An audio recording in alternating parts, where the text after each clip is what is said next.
assuming you don't do like a commercial break in the middle. OGL HD3 Philadelphia. An Odyssey station. Investor Schooling Live with Phil Falcone and Larry Steinhaus on Talk Radio 1210 WPHT.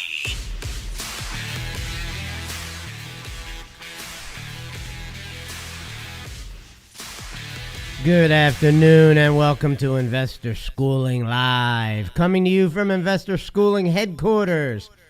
I'm Phil Falcone here with my business partner, Larry Steinhaus. We are the founders of Investor Schooling.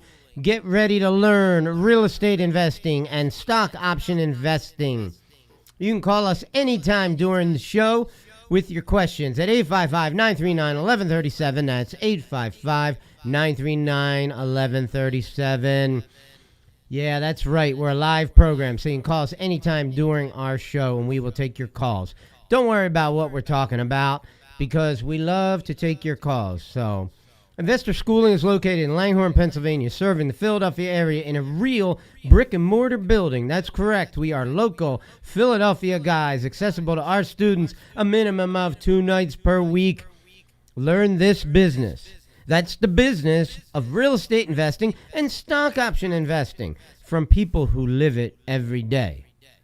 Yo, Larry, what's happening? Oh, my goodness, Phil. You are going to be so happy and so proud of me. I really made somebody angry the other day. That wouldn't really surprise me. But first I have to talk about the funny story that happened to you and I Friday night. I thought that was hysterical. So if you guys remember, last week I told a story about this guy, Randy, who sat down at the table with us, and I thought that was absolutely hysterical. The guy, this is the guy with the tip who got mad at me because he gave me the $60 towards the bill, and I gave him the tip based on it. Remember this guy? Of course I remember him. I was there. Oh, yeah, you were there. That's right. So on Friday, Phil and I go to a different restaurant, and we're sitting outside, and all of a sudden, I see this guy pull up a chair, sit down at the table, and I realize it's the same guy. I'm like, oh, my goodness, it's Randy. So I look at him, and I go, dude, do you ever ask for permission to sit down at a table, or do you just sit at anybody's table? And if you hadn't heard the story, go back and listen to the podcast or something and hear the story. But the guy sits down and goes, no, I never do ask for permission. And then the waitress comes by, I go, give this guy a drink. He goes, no, I don't want a drink. And he gets up and leaves. And then Phil lets me know later that he set the whole thing up, and I thought it was absolutely hysterical. That was really funny, Phil. I got to admit. Yeah, well, it doesn't play as funny on the radio, but it was pretty funny. Yeah, you're right. It doesn't play as funny on the radio. You're absolutely right. But I got a story for you, Phil, and I think you're going to find this very interesting. So last week, it's a story about two things that that I'm very fond of. One is cars, and the other one is anti-maskism. I could see the face going already. He's going, oh no, I wish I had control and I can mute him now. No, that's not what I'm thinking. What are you thinking? I don't know what I'm thinking yet. You haven't told me. You haven't even started whatever story you're going to tell me. So just put it out there. All right, I'll put it out there. So last Saturday, I'm at one of my houses in Norristown, and I'm showing to a prospective tenant. And on the way back, I decide to go to the Porsche dealer that's right there over there in Norristown, whatever the Porsche dealer is. And I'm going to the Porsche dealer, and I wanted to see if they had any used Porsches. I want to get a convertible because I sold my Mercedes last year, and I do have the Vet, but I don't drive it that often because it's a lot of work to drive it. I wanted to see if I could find an everyday car that I could have that's convertible. So I get there, and they don't have much in stock. So I look at one car, and it was like $92,000, and I'm like, I don't want to buy a used convertible for $92,000. I'd rather buy a new one for $92,000. I could buy a nice BMW or a Mercedes for that price. So I didn't want to buy that. And then I also thinking that last year the reason I sold my Mercedes was because I didn't want it to sit outside and get rained on all the time. So I didn't know if I wanted to get something, really nice and collectible, something that I could let sit in the rain because I don't have enough room in my garage anymore for all my cars. So I go there and I start looking at this car, and somebody comes out and they greet me, and of course they're wearing a mask, and that's fine. And they're wearing a mask, and they greet me, and we start talking, and I look at the one car, and then I look at another car, and then I look at another car, and they had this car back there. It was a Jaguar XK, and it was an older one, and it was really great condition. And I'm thinking, this is great. It's an older car. It's got a lot of miles on it, and maybe this will work. It's a convertible. It's in great shape. It drives nice. It's an 8-cylinder because I like the faster cars. So I make him an offer, and he accepts the offer right there. I drive it, he accepts the offer, and we go inside. And, of course, I'm not wearing a mask because I won't wear a mask anywhere. So I walk inside with the dealer, with the salesman, and we sit down, and we start talking about the car and whatever you have to do when you get a car. I'm not even sitting down for 5 minutes, and the manager, and he looks at me and he goes, "You need a mask," and I go, "I'm not going to wear one," and he goes, "Well, here's one." I go, "I'm not going to wear one," and then all of a sudden the manager comes by and says, "You can't be in here without a mask," and I'm like, "Well, that's not going to happen." He goes, "Well, then you have to wait outside." So I said, "I'm buying a car." He goes, "I don't care. You have to wait outside." I said, "Okay, fine." So I wait outside. Now, I don't know if you remember last week, Saturday. It was like 80, 85 degrees last week, and it was humid. And I'm outside in the heat. Actually, it was with a friend of mine. And I'm outside in the heat, and we're talking, and I'm getting angry. And I'm thinking about this car, and I'm thinking about whether I want to buy the car or not, but I'm also thinking about, the fact that, I really do want to buy the car. So I'm getting angrier and angrier and angrier while I wait outside because he's doing some weirdo paperwork. And he comes back in, and he goes, "Listen," he goes, "Do you want to put a deposit on this?" I go, "Yeah." I said, I'll put a deposit." He goes, "You just have to give me a credit card for a $1,000 deposit. We'll put it down." And I said, "Well, how are you going to deliver the car if I can't go in your office without a mask?" He goes, "Well, what do you want me to do?" I said, "I want you to show up my office on Monday with the car and deliver it there, and I'll pay for the rest." He goes, "Well, how are you going to pay for it?"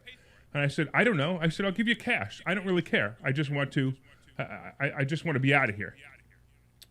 So I'm out there in the heat for like a half an hour. He's going back and forth. I'm signing paperwork, going back and forth. Not the bill of sale, but I'm signing the credit card receipt, everything, right?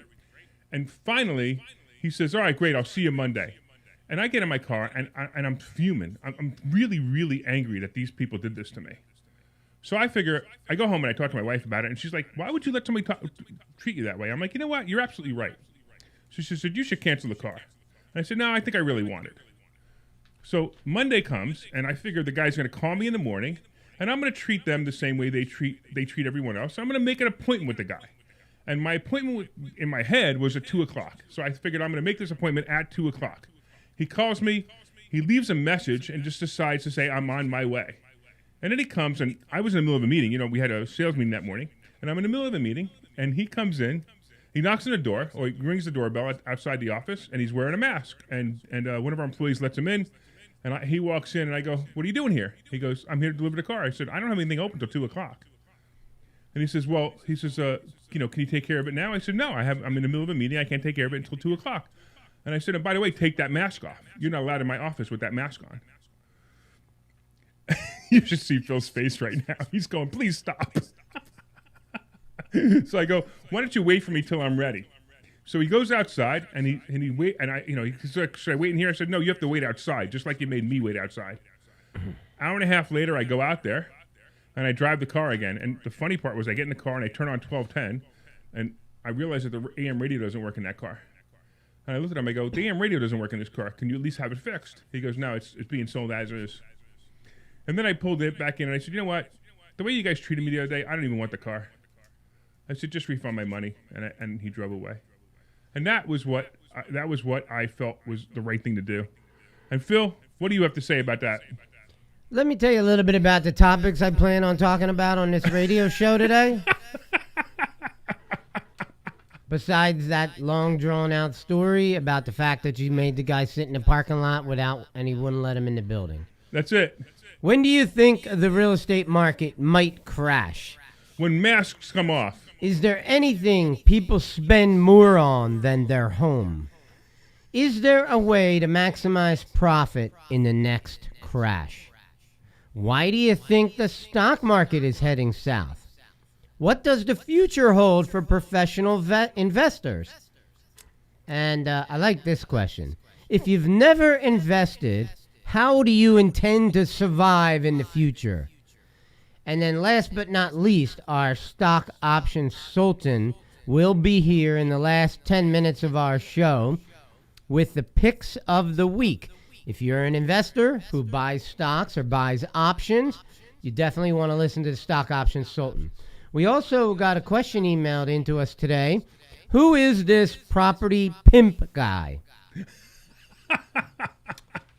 That's true. So we'll have to get to that. I think that was the car salesman when he saw the property pimp logo on in our office. Yeah, I'm not talking about the car salesman anymore. You don't want to talk about that? No. No. No. Is this upsetting you?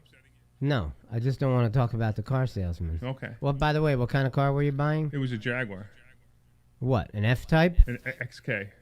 What's an XK? It's a. They don't make it anymore, but it's a convertible. It was a 4-seater convertible. It was actually really nice. I like but- the F-Types. Yeah, the F-Type's really nice too. Yeah. I'm thinking about that too. Yeah. They're sweet.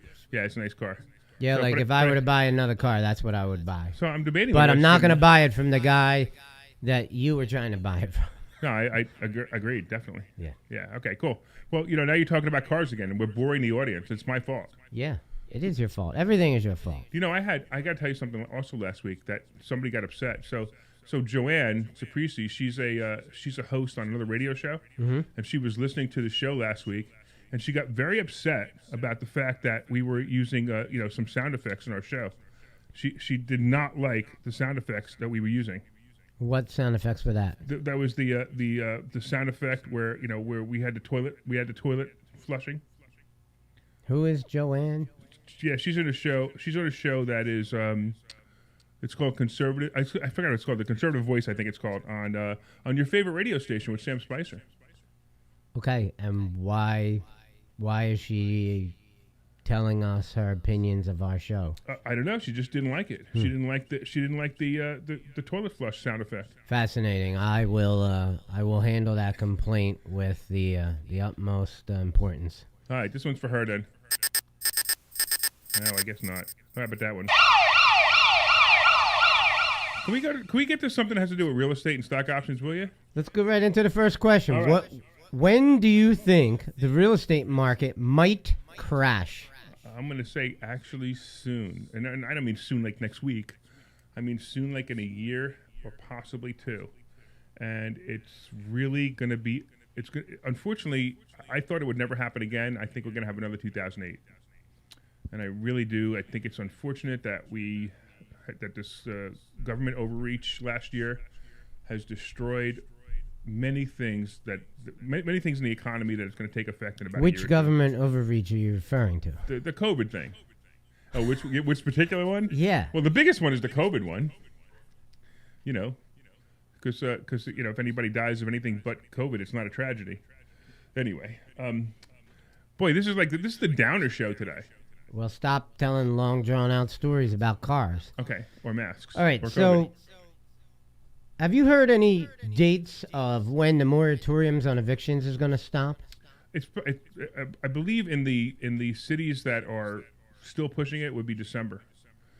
We have connections with HAPCO, and we can talk to them too, and find out exactly what so it it's is. going to go until December. Yeah, it's okay? gonna go to December. Which means that the courts won't even open up to start addressing all the individuals that need to be evicted from their properties.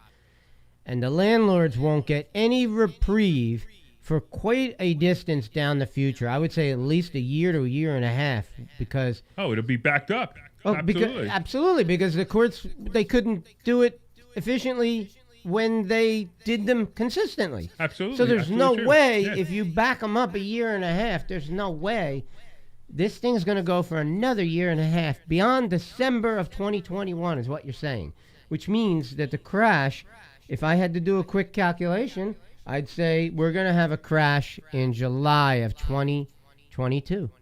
So think about this. Or 2023, actually. We hang around a lot of investors. Do you know any investors that have houses in Philly that are struggling with this problem? You know, we know a lot of investors, but a lot of our students don't exactly have buy and hold type properties. And don't invest in Philly because we warned them. Well, we don't exactly talk positively about Philly in this school.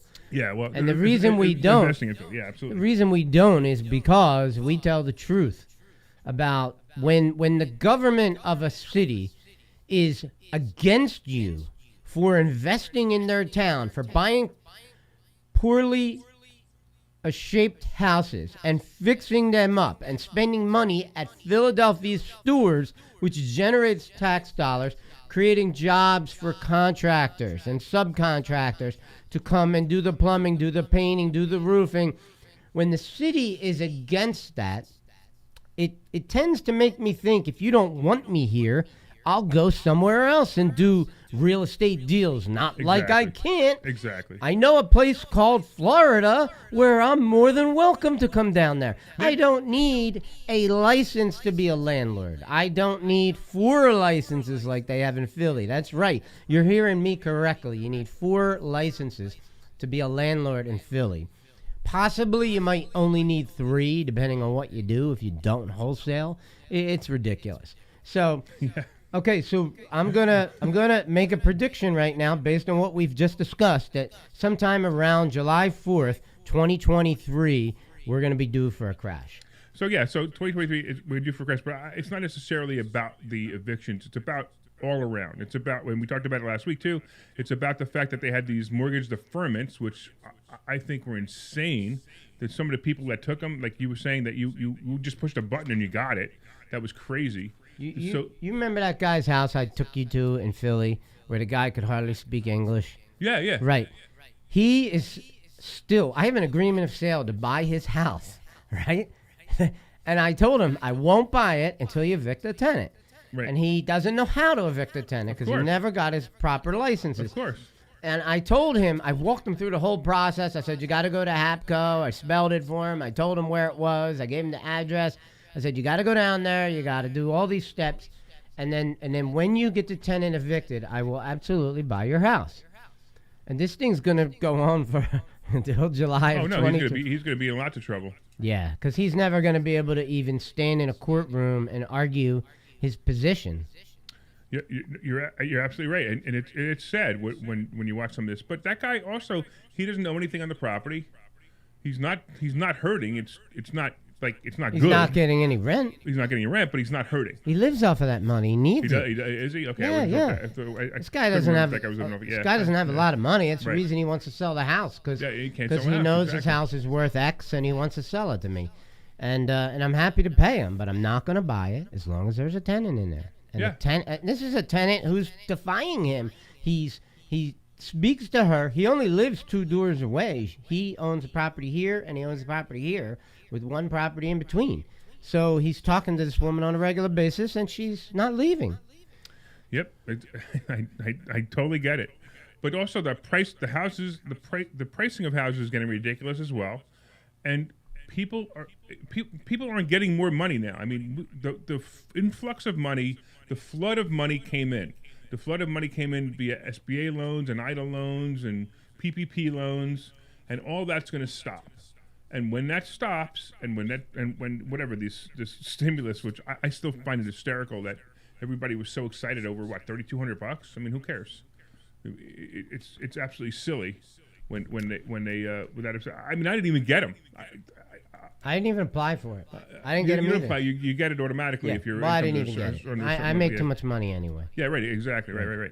But it's just insane how you how you just watch this happening. You're watching it happen. You're watching the bubble burst. Look, I'm telling you, we just saw Ethereum and Bitcoin this week, and I say it every week. Bitcoin and Ethereum, or Bitcoin just itself, is a tell for the stock market. This week, the stock market's going to be brutal,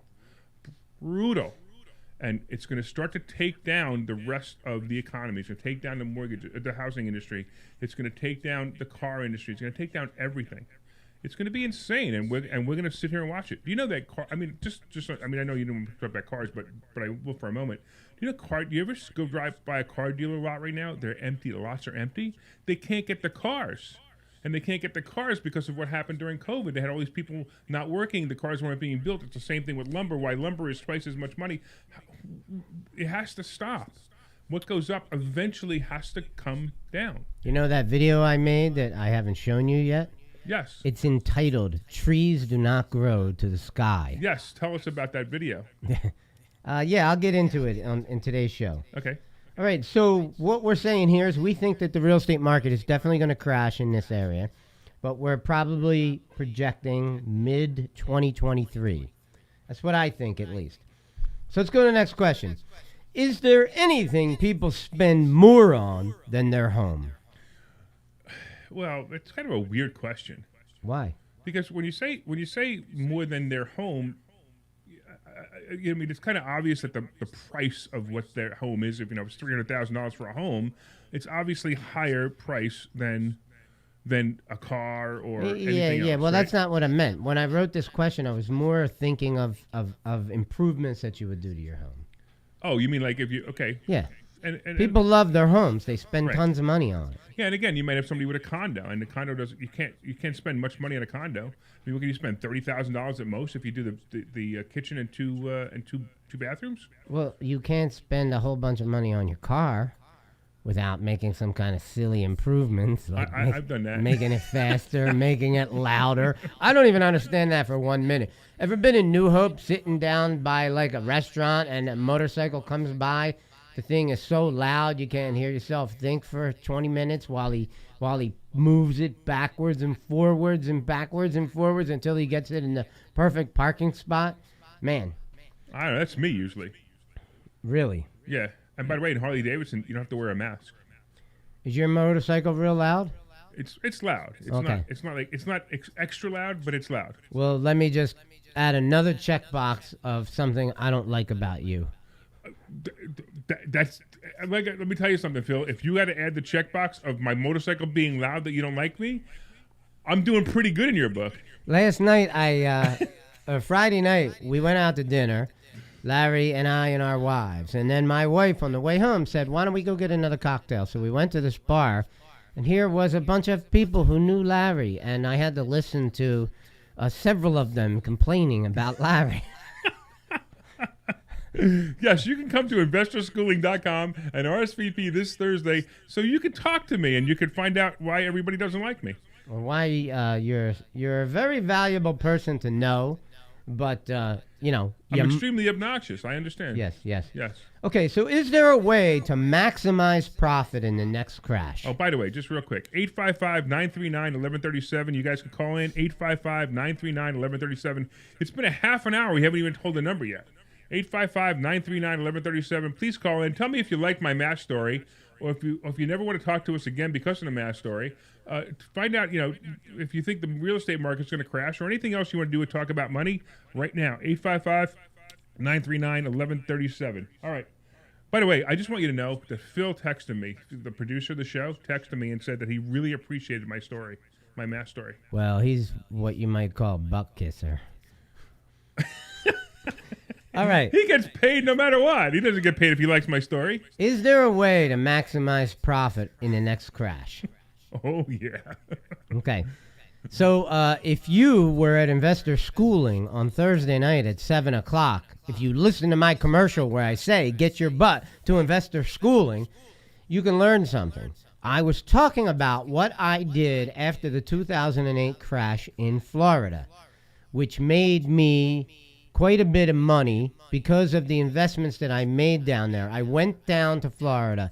I borrowed millions of dollars in private money. I bought mobile home parks, beach houses, multiple beach houses, lots of duplexes. And then I, at what I believe was the right time, maybe a little bit early if I was guilty of anything, selling it a little bit early. But we have a little slogan in Investor Schooling. We say, nobody went broke taking a profit. Okay, and that applies to the stock options, and it also applies to real estate. So when you see a profit sitting there, sometimes you take it. So this is an important thing. It's one of the reasons I was talking about when would there be a real estate market crash. Because I think it's important to know that it's probably coming, know approximately when it's coming, and more importantly, know what to do when it comes. And if you really want to know that, you need to become a student of money, a student of real estate investing, and a student of stock option investing. And guess where you can do that, Larry? InvestorSchooling.com. Schooling, of course, right, of course. InvestorSchooling.com. I knew that. So if you'd like to know something about money and you'd like to learn something about financial literacy, I want you to get your butt to Investor Schooling this Thursday night at 7 o'clock. Guess who you can bring with you? Anybody you want. Bring your girlfriend, bring your wife, bring your mom, your dad, all your friends. Bring them. Remember that time we had that guy bring his first time date to us? No, who's that? I forgot who it was actually, but it was very, very funny. Like he brought a first-time date to us. He was on it. He said, "I want to go to this school," and he brought his date. It was about a year ago. Well, I don't know what you're talking about. I'm going to put what you just said in the same category as the car story. I could tell. I see that I'm just bombing out today. You know. All right. Well, let's go to something that maybe you won't bomb out on. Okay. How about this question? Why do you think the stock market is heading south?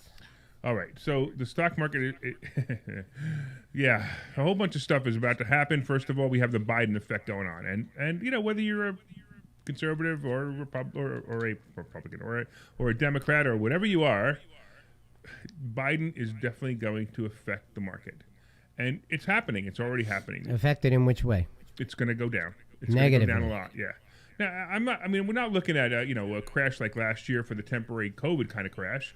We're probably looking at maybe the stock market will drop to 29,000, 28,000, and it'll settle there for a little while. In fact, we're gonna enjoy this because it's going to be an enjoyable ride down. As long as I'm in a bunch of put plays, and we keep informing our students to be in a bunch of put plays, and we're going to watch it ride down. And then it's going to settle into a new range, and we're going to play that new range, and we're going to be fine. It's not a big deal. But if you have stocks like in your 401k or stocks with your stockbroker, you might be prepared for a downturn. Now, at the same time, if you do have stocks, don't worry about it, especially if they're in for the long term. It's not a big deal because if you're in for the long term, you're just gonna hold them and continue on what you always do. So it's not a big deal. All right, but as far as the stock market tanking, it's gonna hurt some people. And this week, I'm telling you, Bitcoin is a tell. This week is going to be ugly.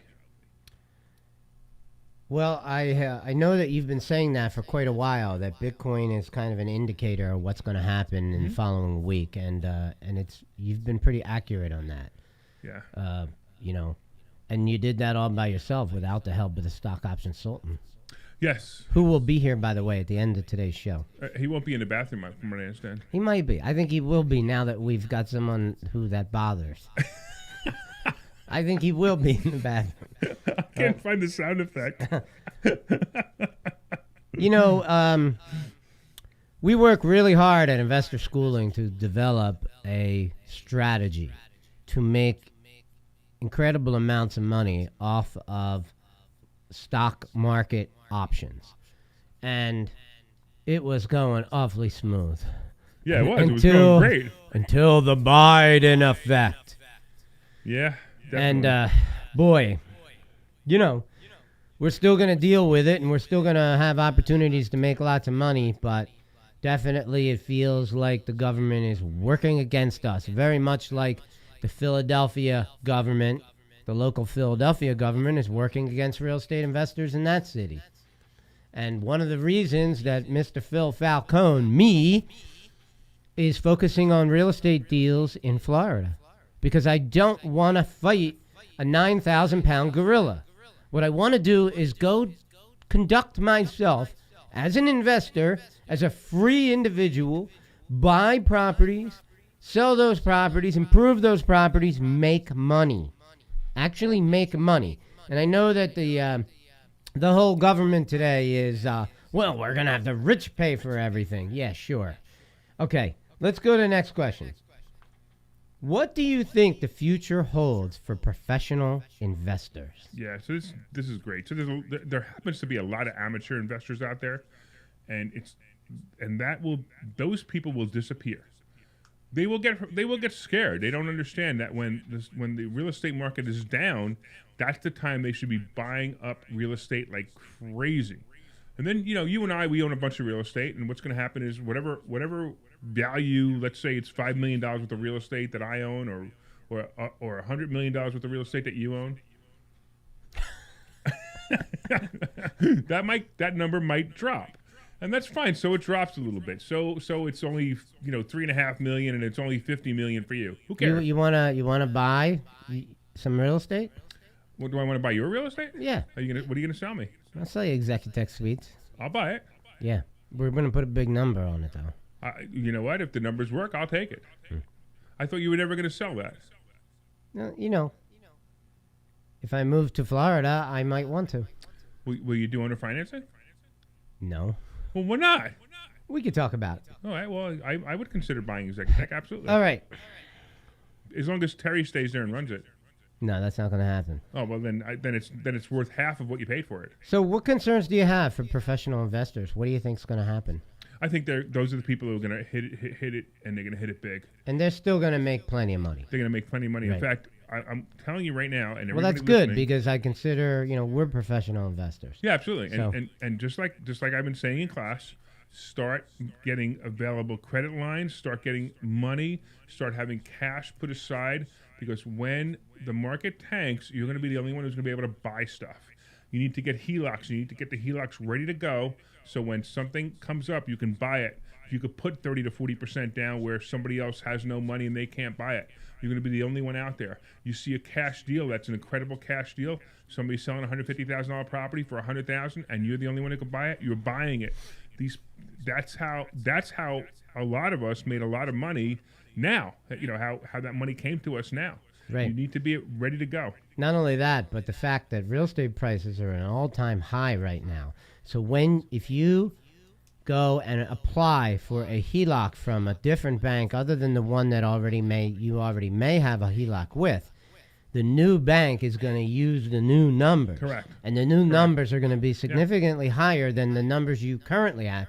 So you might have a line of credit, a home equity line of credit right now, revolving home equity line of credit for $150,000. You go to another bank, you might get one for $225,000. That's $75,000 more dollars that you can use to buy real estate, to buy stock options, to make moves with. And you want to get as many HELOCs as you can. You can get HELOCs sometimes on investment properties, depending on the bank.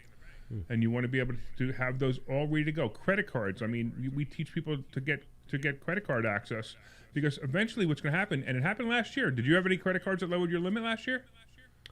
I had that happen to me not last year, but maybe like 3 years ago, Right. when my balances were getting a little high, above 30%. That's when they knocked me down a little bit. But I don't have that problem now because of the Right. strategy of applying for more credit cards. Solve that problem. Right. So last year I had two credit cards. One was Barclay and one was American Express. Lowered my credit limit for no other reason than they were just scared. They were fearful. And it's fine. I didn't really care. It didn't make much of a difference to me. I mean, so what? So my available credit on credit cards went from 700 to 680. Who cares? Right. But it was interesting to watch it happen just as I predicted it would when the market gets scary. So maybe my 720,000 available on credit cards right now, maybe it goes to 300,000. That's still probably 4 times what the average person has available on their credit cards. I don't know if you're going to lose that much, but anything's possible. Yeah, exactly. But if it does, I Right. still have it.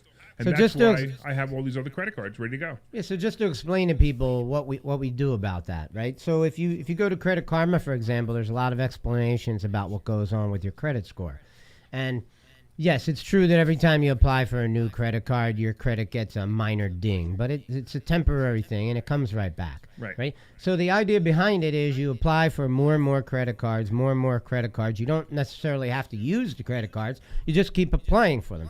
And if your balance is $500,000, right, then your ability to utilize 30% of that is a much bigger number. 30% of 500,000 versus 30% of 200,000 is a huge difference. Or 30,000, which the average person has available. A lot of people don't even have $100,000 worth of Right, credit card right, exactly. availability. So I'm not even saying to use it. I'm just saying you apply for the cards.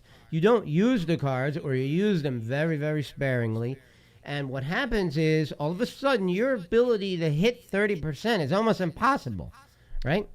You'd have to be really, really working your credit cards to hit 30% of 500,000, right? So the point is that this is a great financial literacy strategy that we utilize to get extra cash. Now, you might say, I'm not going to buy a house with credit cards. Yeah, you might want to buy a house with credit cards. We teach that, and, Yes. and we've had people make a lot of money on buying houses on a credit card. I saw one of those leading get out of debt people. Yeah, probably- Dave Ramsey. Yeah, that guy. And Yeah. who's the other Yeah, one? he posted Susie something- Orman. Yeah, well, he posted something the other day, which I thought was the most. Look, I happen to appreciate what Dave Ramsey teaches until I saw this post. Mm-hmm. And the post said, "Don't buy investment properties until you pay off your primary mortgage." What does that have to do with anything? Of course, what does that have to do with anything? And it even says, so don't buy investment property until you pay off your prime mortgage and then save up the money to buy a investment property cash. So when you're 85 years old, you could buy an investment property cash. That's the dumbest thing I've ever heard. Look, the advice that those two give out is safe advice for people For the who are average not mediocre very person. savvy and they're really not investors.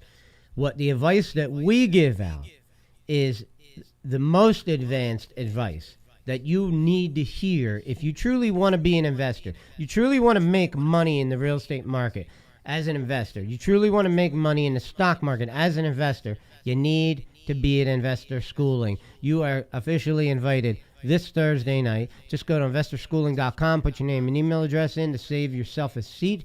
And when you get here, Larry and I will be here to meet you, to greet you, to talk to you, to help you. And you're going to see what goes on here. It's really something special.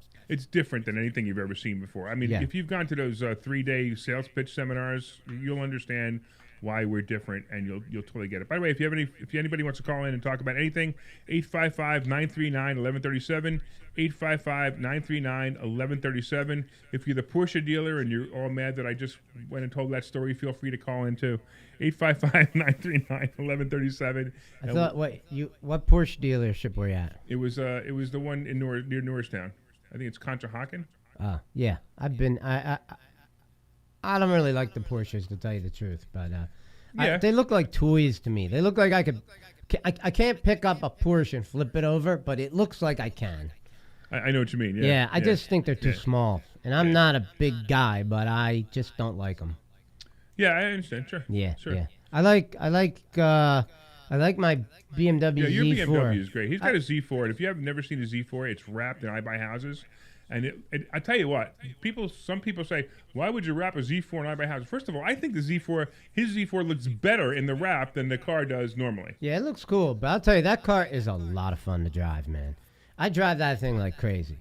Like, I have a lot of fun with it. It's got the extra wide tires in the back, and when I see a turn coming up, a 90-degree turn, I speed up because it's so much fun to go around those turns. Yeah, it is a lot of fun. The car does not, like, skid out. It doesn't, all right? It just handles it. It's like awesome. Well, are you ready for a new one yet?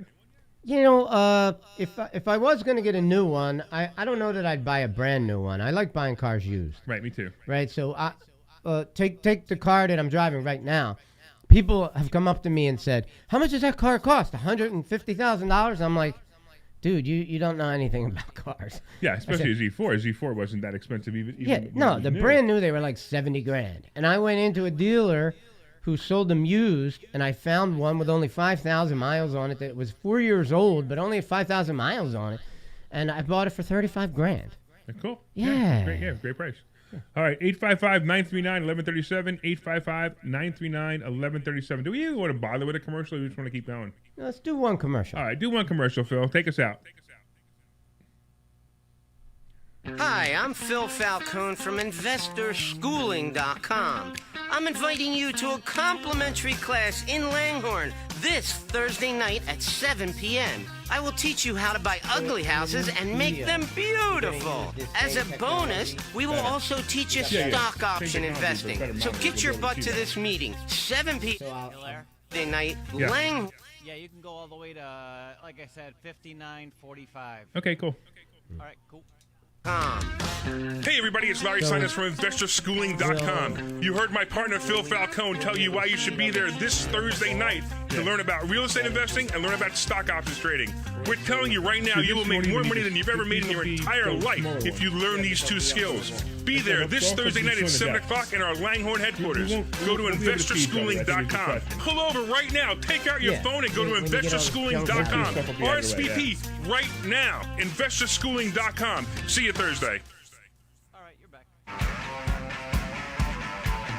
Wow, that was quick.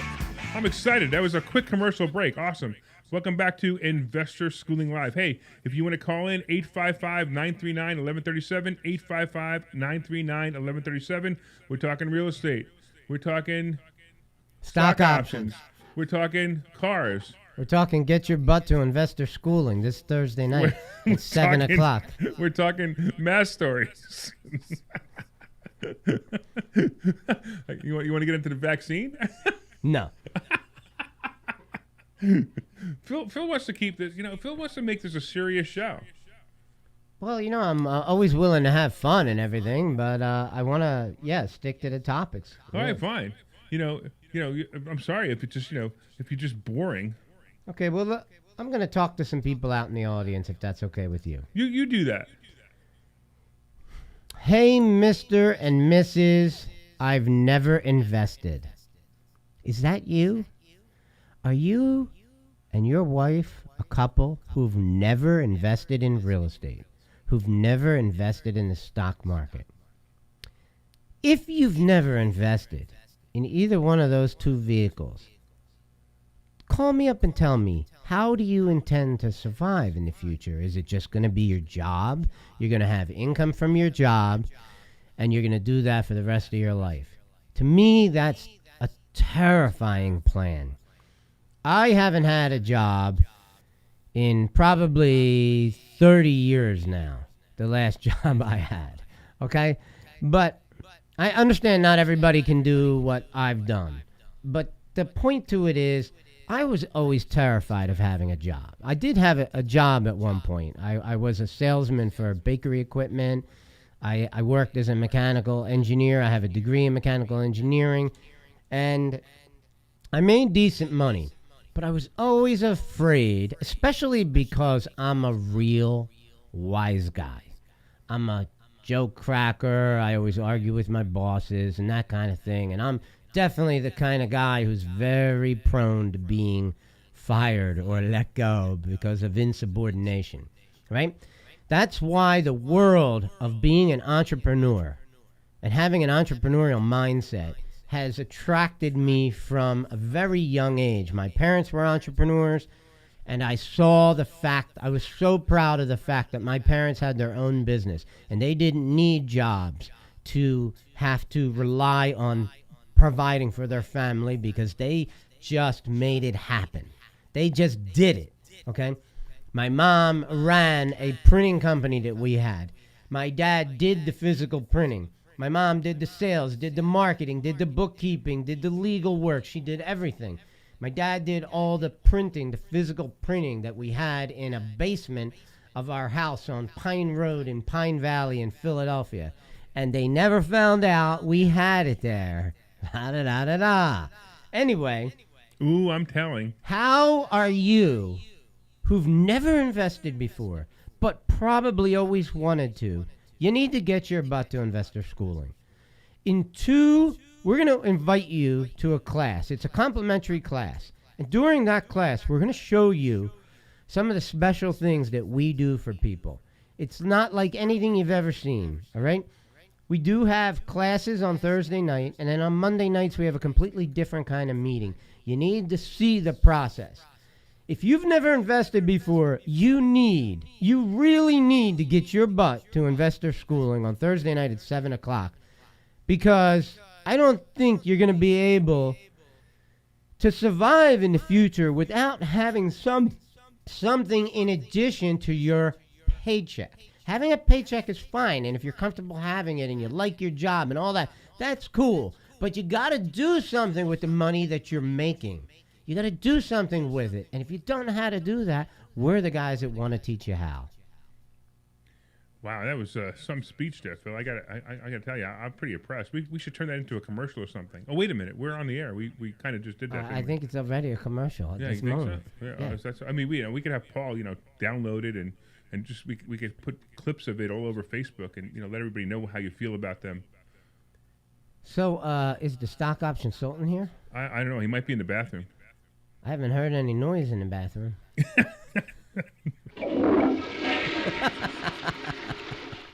Hey, he might be, Joanne. He might be here. All right. So is this a little early for him to be here? No, we could probably get him in here. Let's see. Hold on. Is there anything else on your mind you want to talk about for a minute or two? No, I think we're pretty good, man. I think that people should get their butt to investor schooling, and not only all the things that you just told them about, we teach them financial literacy. You're right. I mean, imagine coming here. Imagine going to a registered rep and the guy's trying to sell you 3 different mutual funds, and he can't tell you about the fourth mutual fund because he's not allowed legally to tell you about it, the one that he doesn't sell. He's not even allowed to tell it to you. We will teach you how they work, and if you want to go buy it from them, go ahead. I could just tell you don't sell anything. One thing about these guys who sell mutual funds.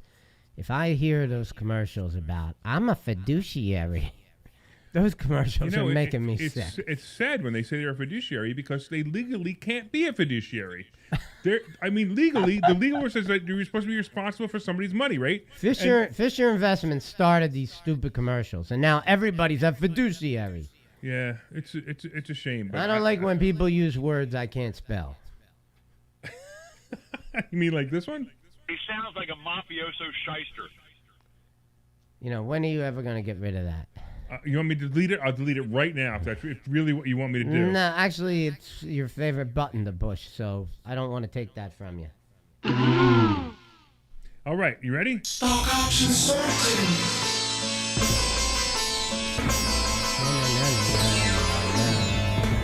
Stock option sultan. All right, I am the stock option sultan. I'm still wearing the same hat, though. I forgot to bring the hat down. Yeah, really. I have to do that next time. Okay, so some quick things going on in the stock market. I'm telling you right now, it's going to be an ugly week. Bitcoin is the tell. Bitcoin is miserable. It's probably because I decided to buy some Ethereum a couple of weeks ago, but that's all right. I don't really care. I just bought it for fun anyway. So Bitcoin is down below 33,000. Yike! Below 33,000 for Bitcoin. It peaked at 60,000 2 weeks ago. I thought it was like 57,000 or something, but whatever. 60-something, whatever. yeah. Let me ask you something. Is there at any point you'd be, I would imagine at some point, you, the stock option sultan, would be willing to jump in and buy some Bitcoin. So I actually, my preference really is Ethereum because it's a slightly different product. And I also look at it the way I look at silver. So I tell people to buy silver. It's Ethereum right now at 1,900 is more likely to go to 4,000 than Bitcoin to go to 100. I guess I can't even use these numbers anymore because Bitcoin did hit 60,000, Ethereum did hit 4,000. So it really doesn't matter. It's basically the same thing. But I believe that from 4,000 to 8,000 will be easier for Ethereum than Bitcoin to go from 60,000 to 120,000. So that's why I happen to like Ethereum better. But it's no big deal. It's just you decide what you want to be in. Look, Dogecoin or Dogecoin or Dogecoin or whatever anybody wants to call it. I have no idea what it's called. Was the joke token? Look, it goes to 30 cents and it hits 50 cents. That's not bad, making almost 100% on your money week after week after week. But that's up to expert on crypto to teach it. Yes, we do have somebody here who can help us with that. And we think we're gonna bring that in just so we can teach it because that's what we do. Right. We teach financial literacy, we teach investments, so it might be a good idea for us to bring it in. So if you guys want to learn that too, be prepared to learn it in the future. So one thing that's pretty scary about it though is that so here comes the government, the Chinese government come out. They make a comment last week. I think it was Thursday. Right. They make a comment about how whatever that they're going to regulate it and they're not comfortable with it, blah blah blah, and it totally tanks just like that. Yeah. So I'm kind of skeptical if that's the real reason it tanks. I do understand. One of the biggest governments on the planet has said that they're not going to use it. That's something. There's market manipulation going on, and I of course. I wouldn't even be surprised. But that's just another reason to be scared. That gets reversed in 2 weeks, where they say, "Well, we're not really going to regulate it. We're only going to sort of regulate it," because it's a typical news article, especially one that's been repeated. So let's go back to some of our favorite stocks like Zoom. Zoom's earnings, is it this week? Zoom's earnings are June 1st. 5/27. Yeah, no, it's I'm sorry, June 1st. Yeah, right, June 1st. So it's next week. And look, if we can get lucky, and I missed it, my alert went off at 300. And I missed it. By the time I got to my computer, it was already up. It was already up 7 or 8 points, and I missed it. But if it can get 300 before earnings, jump in. It's going to be a great play. So I would do that. Also, Facebook right now is a put. I actually bought the put at 319 the other day. It's already at 316. I'm looking to see Facebook hit 305, and I'm going to jump out of that put. I'd like to see Facebook hit 285 for a call, and I really believe it's going to happen. Can I challenge you a little bit on the Zoom play? Sure. I mean, so let's look at it. We were buying it in the 290s, and we were very happy with that purchase. Right. It really hasn't moved. It's a 316. So what? I mean, but 290 to 316 in a stock option is fantastic. not at the price of this particular stock option. Well, the options are pretty expensive. That is true. But even if you make 20% on your money because the premium is so expensive, so what? You make 20% of your money in 3 days. Who cares? So you think it's a play Below 300. with 7 calendar days left to go. Below 300. If it doesn't go below 300, you're gonna have to wait till after earnings. Even if That's it did go below 300, it's going in the wrong direction, and then you got to pony up the money and hope it scores by June. Well, I would be looking for You're going the next earnings period? Next earnings, Okay. just in case, right? Just in case I made a mistake. All right, well, that makes Absolutely. sense. That's Yeah. safer. But if you were expecting to score on it by June 1st, I don't know about that. I'm not too comfortable with that I play. actually believe that in the next day or two, the stock market is going to take a major hit, and it's going to be a super buying opportunity for Zoom and some other plays. So if Zoom goes, seriously, if Zoom goes below 300, jump in, and I would say in 2 days you're going to make your money. You're going to cash in at a probably 20 to 25% profit. Just take it and run and go. The stock option sultan was right again. That's that. But we still got to get. It's got to go below 300. If it doesn't go below 300, all this is blown out of the water. So what about BABA on the 20th of May? Did anybody really score on that? No. I don't think they did. No, So- and that's why we tell people to sell before earnings, and we all got hurt. And we also went through this whole thing the other day. We talked about how certain stocks are being manipulated by Reddit and/or some other companies, and we now know how to recognize them. It was something new, and unfortunately, we fell victim to it. But we also learned from it, and that's what experience is all about. That's what wisdom is all about. Now you see something new, and you look for an indicator, which we now call a camel hump, or a camel, and we look for that, and we realize that we're being manipulated. Let's not be in this stock at the moment. And these are some of the things we teach. We teach people how to not make mistakes. We also sometimes learn by our mistakes. And we saw the Alibaba was a big mistake, but I still think Alibaba below 200 is an awesome play. Anything in the like the 202, 203, 205 is a play to 220. I think it's a great play, but let's wait, because if this week we get a crash, like I'm expecting a really big bad down day, and a bad down day would probably be 800 to 1,000 points in the Dow, anywhere from 200 to 350 points in the Nasdaq, and anywhere from maybe 70 to 150 point down on the S&P. If we get that day this week, start bargain hunting, because there's going to be a great dead cat bounce coming right after that. What's your buy price on Apple? I'd like to see it in the 1-teens. It's at 125 right now. I'd like to see it in the 1-teens. Yeah, maybe even 117 might be a good play. And then if it goes below 110, I'd add to it. I was thinking about buying the stock and running some cover calls. That's actually a great coverage call stock. That right way now. I own it, and so if it goes up, I make money, and I can sell cover calls, and I kind of like that. I also like that strategy that you were talking about with, same one with CCL, right? Okay, picking up something that we know is going to pop in the future. Right. So maybe going a little bit long on it, maybe going out 9 months, a year on it. I know that those plays don't always work, but this might be, I feel like that's probably going to turn around pretty soon. Yeah, AAL and CCL are both great plays. I'd really like to see CCL fall below 25, and I'd really like to see AAL fall below 20, but I don't know. It's tough, because you'd love to see this, and you look at the chart and you go, there's no way it's supposed to happen, but it could happen, and if it happens, it's a great play. I mean, AAL is just stalled in the 22 range. It's been stalled there for a little while. There's some things about that company that bother me. What, American Airlines? Why? Yeah. They're always on the wrong side of every political conversation. They supported that whole. They were one of those companies that supported that whole ridiculous moving of the Major League Baseball games. Oh yeah, things yeah, like right, that. yeah. Something about that company bothers me. Well, I don't understand that. What does a company have to do with being into Really? politics? Why does a Just company shut have up. to be Yeah. in politics? Why? Right. Really? Just Right. shut up and fly us where we want to go. Yeah, exactly. But That's now your you want to job. get political about it, and now I don't want to do business with Oh wait, you. has your insurance company called you yet and said where you can get the vaccine? No. Have you gotten a phone call Yes, like that? I was furious. Yeah, my insurance company calls up, Blue Cross Blue Shield calls up and says, let me tell you where you can get the vaccine. I said, why are you calling me? All I want you to do is pay my bills. Don't tell me where to get a vaccine. If I want a vaccine, I'll call my doctor, who, by the way, can't administer it. This That's is a whole your other issue. medical insurance company? Yeah, my medical insurance company. Yeah, that's crazy. Yeah, the things that are going on right now, the political wise, is unreal. It's just unreal. All right, so getting back, also RCL is another one too. I might actually be ready to get on a cruise soon.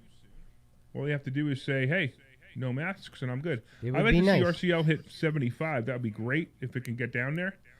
And I would jump all over it. I think RCL is also a great long-term play. Just because it'll be back in the hundreds as soon as the ships start moving again. All right, what else you want to talk about?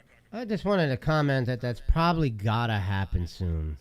How How can they let these ships Right. continue to sit in a port with summer being here? Yeah, so I'm going to How? tell you that I'm predicting within 2 weeks, the announcement will be made of when ships will be allowed to go out, and I'm going to say it's probably going to be okay for either August 1st or September 1st. Sounds like a good option play. It's a great option play, but it's a gamble play. It's not a real. It's not I know. a real play. I know. It's not based off chart Right, reading. right. It's based Yeah. off of a feel. Yeah. So it's going to be within 2 weeks, and they'll announce it that they're opening cruises up for August 1st or September 1st. They will ask you if you are vaccinated, and they may possibly have masks in the port.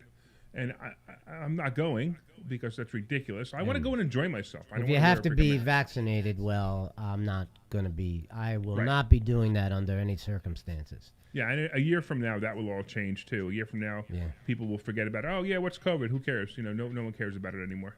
So I'll be waiting for that. But I'm going to say within 2 weeks. So watch that prediction. Within 2 weeks, right before or right after Memorial Day weekend, will be the announcement that says cruises are now are going to start traveling again, which will be interesting. All right, where are we? We got no more time. We got just a few more seconds. We got a little bit. I can say a few words. All right, you do that. All right. So I want to say thanks to our producer, Phil Amquist, for helping us out today.